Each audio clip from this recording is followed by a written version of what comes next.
बहुत बहुत धन्यवाद नंदन जी।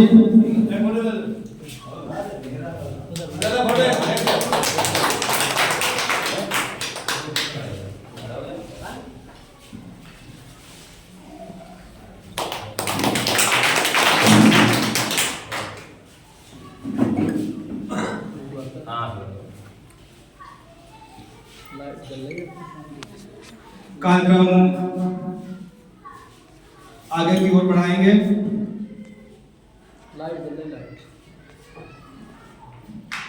देखो, आज हम अंतर्राष्ट्रीय मानवाधिकार सुरक्षा संगठन के बैनर तले हम लोग बैठे हैं। सबसे पहले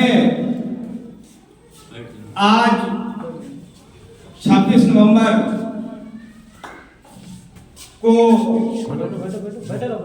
बाबा साहब भीमराव अम्बेडकर साहब द्वारा जो हमें संविधान दिया गया, उसकी आज के दिन ही नींव पड़ी थी और उसी संविधान के देन से ही हम लोग निडर होकर के अपनी बात आपस में एक दूसरे से रख पा रहे हैं। तो सबसे पहले हम संविधान दिवस की आप सबको बहुत बहुत हार्दिक बधाई और शुभकामनाएं।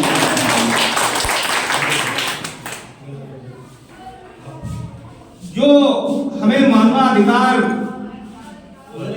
आज प्राप्त हुआ है, वो भी संविधान की ही एक देन है, बाबा साहब की ही देन है, जो हमें इस मानवाधिकार का पूरा अधिकार दिया गया है। अब वो हम समाज में कमजोरी है कि हम अपने अधिकार के बारे में जानते हैं कि नहीं जानते हैं, अपनी बात रख पा रहे हैं कि नहीं रख पा रहे हैं, वो हम आपकी कमजोरी है। बाकी हमें संविधान ने पूरी ताकत दी है कि हम अपनी बात कैसे रखें, अपने न्याय को कैसे मांगे, ये हमें संविधान पूरा अधिकार देता है। इसलिए हम बाबा जी के चरणों में नमन करते हुए पुनः संविधान दिवस की हार्दिक शुभकामनाएं आपको देना चाहता हूँ। अब हम कार्यक्रम की शुरुआत अपने संगठन के प्रदेश प्रभारी भाई विकास यादव जी से निवेदन करेंगे कि हम सब लोगों को संगठन के प्रति और जो हम लोगों के अधिकार हैं उसके बारे में अवगत कराने की कृपा करें। आदरणीय विकास यादव जी।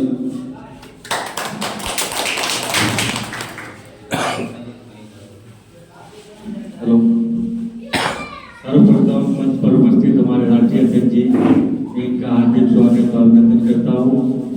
सामने बैठे हमारे सम्मानित बुजुर्ग युवा वर्ग के भाई, मैं आपको भी सादर प्रणाम और स्वागत अभिनंदन करता हूँ। साथियों, सबसे पहले मैं आप लोगों ने हमें कीमती समय दिया है, इसके लिए बहुत बहुत धन्यवाद। आज हम इस कार्यक्रम का हमारा यही उद्देश्य है कार्यक्रम को लेकर कि हमें जागरूक होना है। जागरूक का मतलब जागरूक हर आदमी है, कोई ऐसा नहीं है कि अनपढ़ हो, अज्ञात हो, लेकिन हम लोगों के अंदर सबसे बड़ी एक कमी ये रहती है कि हम लोग एकजुट नहीं है, एकता नहीं है हमारे अंदर, और एकता की वजह से हम लोग बहुत ज्यादा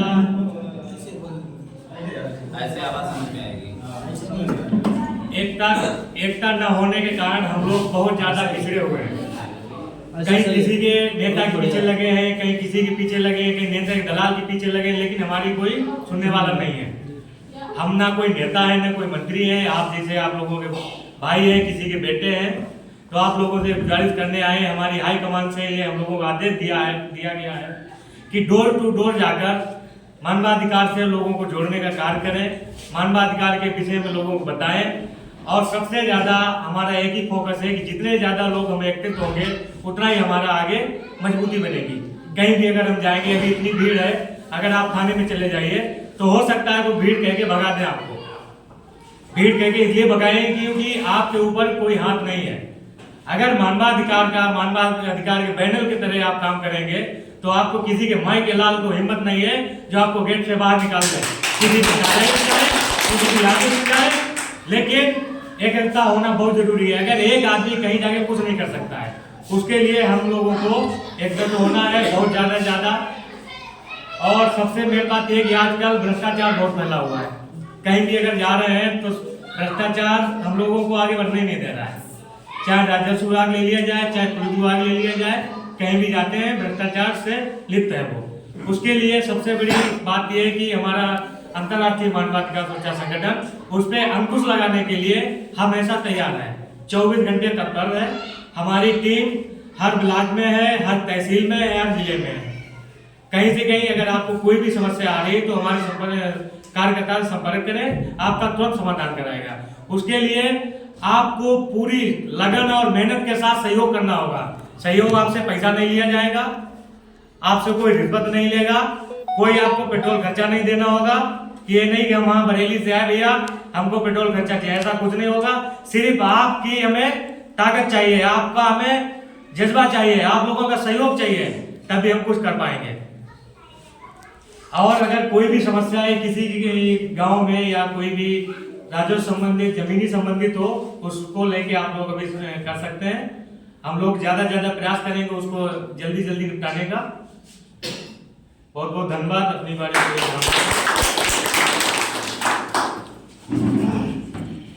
बहुत धन्यवाद भाई विकास यादव जी। अब हम कार्यक्रम को आगे बढ़ाते हुए अपने संगठन के राष्ट्रीय अध्यक्ष आदरणीय उमेश यादव जी से आह्वान करेंगे कि हम लोगों को मार्गदर्शन करें। आदरणीय Umesh Yadav ji. Hello hello hello.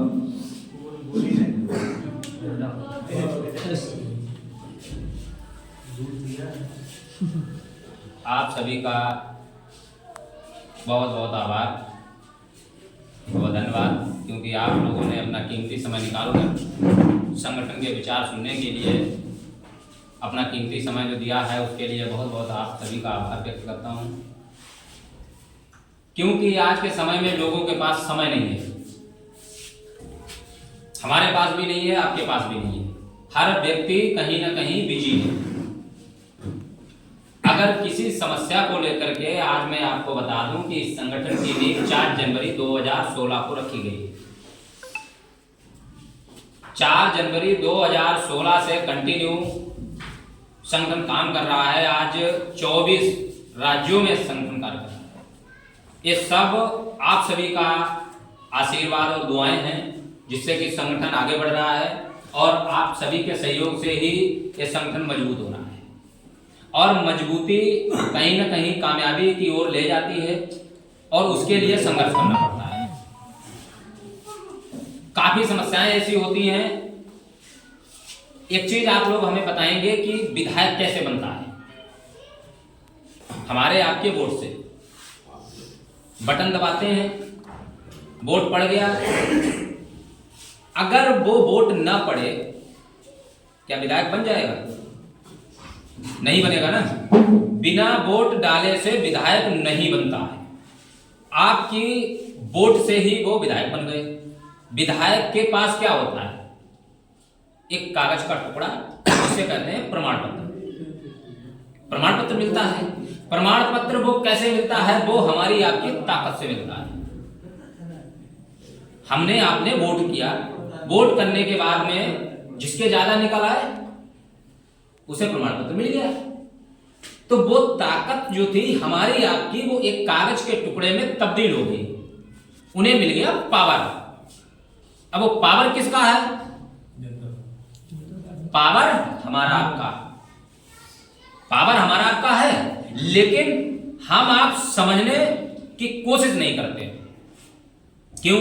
उसकी वजह है, क्योंकि वजह यह है कि मान लिया दादा बैठे हुए हैं, इनके विधायक जी खास हैं, गांव में कोई बात हो गई या पड़ोस के गांव में कोई बात हो गई, झगड़ा हो गया, उन्हें चलो मैं विधायक जी से कह दूंगा।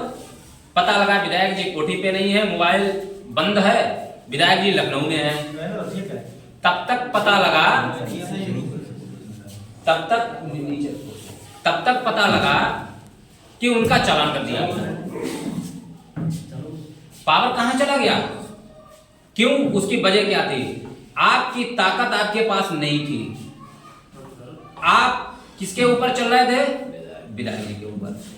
मौके पर विधायक जी नहीं मिले, समस्या खड़ी हो गई।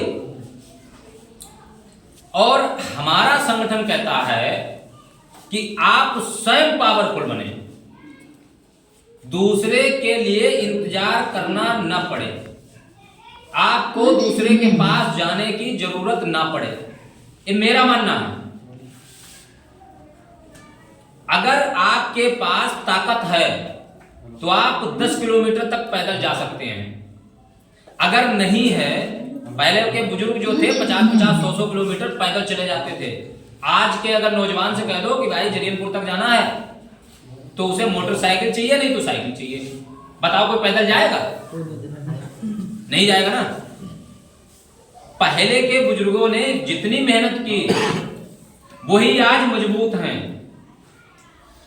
और जो आज का नौजवान पीढ़ी है वो मजबूत नहीं है। तो कहीं ना कहीं हमारी आपकी जो ताकत है, तो वो ताकत सभी को एक साथ लगानी चाहिए। किसी काम को आप ले लीजिए, किसी भी एक समस्या को ले लीजिए, चाहे क्षेत्र की हो, चाहे पर्सनल हो, चाहे गांव की हो, चाहे गली की हो, चाहे किसी प्रकार की हो, उस समस्या को लेने के लिए अगर आज 50 लोग, 10 लोग हमारी बात को सुन रहे हैं, अगर एक गारंटी है कि अगर आप 10 लोग इसी प्रकार से अगर एकत्रित रहे तो कोई भी काम करा सकते हो। गांव में अगर आप लोग चाहें तो यहां डीएम साहब कल आएंगे और कल ही आ जाएंगे अगर आप चाहें। क्यों? समस्या क्या है मैं बुलाने की कोशिश कर रहा हूं, मैं समस्या का समाधान करने की कोशिश कर रहा हूं। 4 लोग वो समस्या वाले के साथ हैं जो समस्या पैदा कर रहा है, जो समस्या पैदा कर रहा है 4 तो उसके साथ है, मैं अकेला हूं। उस समस्या का समाधान करने के लिए कैसे हो जाएगा? किसी प्रकार से समाधान नहीं होगा। लेकिन मैं चैलेंज के साथ कह रहा हूं, अगर आप लोगों का साथ रहा तो संगठन के नाम से और संगठन के माध्यम से वो काम करा के दिखाऊंगा जो आज तक किसी ने नहीं किया। अच्छा, आप लोगों में से कोई भी सरकारी कार्यालय में कौन कौन गया है किसी काम को लेकर के? चाहे पेंशन हो, जमीन का काम हो, बिजली का काम हो, या मतलब किसी संबंधित, या शौचालय काम हो, या किसी प्रकार का काम है, कौन कौन गया है सरकारी कार्यालय में? कितने लोग गए? इतने लोगों में से कोई गया सरकारी कार्यालय में? सभी लोग जाते हैं। ब्लॉक में कोई सरकारी कार्यालय, मतलब ब्लॉक में, थाने में, या मतलब कहीं भी तहसील पर, लेखपाल से या बिजली विभाग में कहीं पर कोई गया है? सभी जाते हैं। सभी लोग जाते हैं ना। अच्छा, वहां पर काम कराने के लिए कागज आपने दे दिया जो भी देना है, उसके बाद क्या मांगते हैं आपसे? पैसा मांगते हैं ना। लगभग मान लिया आपकी छोटी सी समस्या है तो कितना पैसा आपको देना पड़ता होगा? वहां पर दिया भी होगा लोगों ने, भाई किसी ने 500 दिया होगा, किसी ने 1000 दिया होगा, जैसी समस्या वैसा पैसा, ऐसा ही है ना। उस समस्या का जिम्मेदारी आप मुझे दे दीजिए। जो भी समस्या है, जितनी भी हैं, वो उसकी जिम्मेदारी आप मुझे दे दीजिए। डायरेक्ट मैं ले लूंगा वो जिम्मेदारी समाधान कराने की। लेकिन इस बात की आप लोग कसम खाएंगे कि रिश्वत नहीं, किसी भी अधिकारी को एक पैसा नहीं देंगे। जो काम ना करे मुझे बताओ, मैं करवाऊंगा उस काम को। उस काम को मैं करवाऊंगा, चाहे वो किसी विभाग का हो, यहां से लेकर लखनऊ तक जाना पड़े, चाहे दिल्ली तक जाना पड़े, जहां से भी होगा वहां से करवाने की जिम्मेदारी हमारी। पहली चीज तो तहसील तक की समस्या होती है ग्रामीण क्षेत्र की, इससे ज्यादा ऊपर पहुंचने वाली ही नहीं होती है। तहसील तक की जितनी भी समस्याएं हैं, जिला पर जाने की समस्याएं होंगी, वो भी समस्या समाधान कराएंगे। केवल रिश्वत नहीं देंगे, पैसा नहीं देंगे किसी को भी। अगर एक आदमी ने पैसा देना बंद कर दिया, दूसरा देखेगा वो भी नहीं देगा, तीसरा देखेगा वो भी नहीं देगा। ऐसे करके जिस दिन ग्रामीण क्षेत्र जागरूक हो गया ना, तो जितना सरकारी कर्मचारी, लेखपाल हुआ, थाने का पुलिस कर्मी हुआ, चाहे एसआई, दरोगा हुआ, कोई भी हुआ, बिना पैसे कोई बात नहीं करता है। बताइए कोई बिना पैसे बात कर रहा हो? उन्होंने कहा देखो हम गांव आएंगे, उसे उठा के लाएंगे और उसके गालियां भी उसे देंगे और 4 डंडे भी लगाएंगे। 5000 रुपए चाहिए भाई, सीधे सीधे मांगते हैं भाई।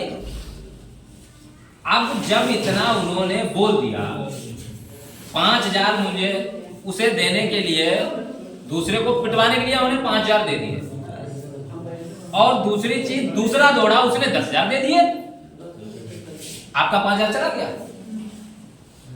जब आपका 5,000 वो चला गया और उल्टा वो आप पर ही हावी हो गए, क्योंकि आपका कम पैसा है, उनका ज्यादा पैसा है। अब उन्होंने कहा मुझे तो बचना है, अब 5,000 और दो, 10,000 उनका हो गया, 10,000 उनका हो गया, 20,000 हो गया। पुलिस के पास पहुंच गया 20,000। अब 20,000 में लास्ट में वो भी शांत हो गए, वो भी शांत हो गए। उन्होंने शांत बैठ जाओ, नहीं यार फिर 10,000 देना पड़ेगा। क्या मिला? ना उनके 4 डंडे लगे, ना 4 डंडे उनके लगे, ना उन्हें गालियां मिली, ना उन्हें गालियां मिली, ना उन पे कार्रवाई हुई, ना उन पे कार्रवाई हुई। 20,000 चला गया। 51 कर दिया, दोनों को बैठा के 51 कर दिया। 51 में जब चालान हो गया, जमानत करा लेंगे। इतनी कार्रवाई होती है, इसके अलावा कुछ नहीं होता।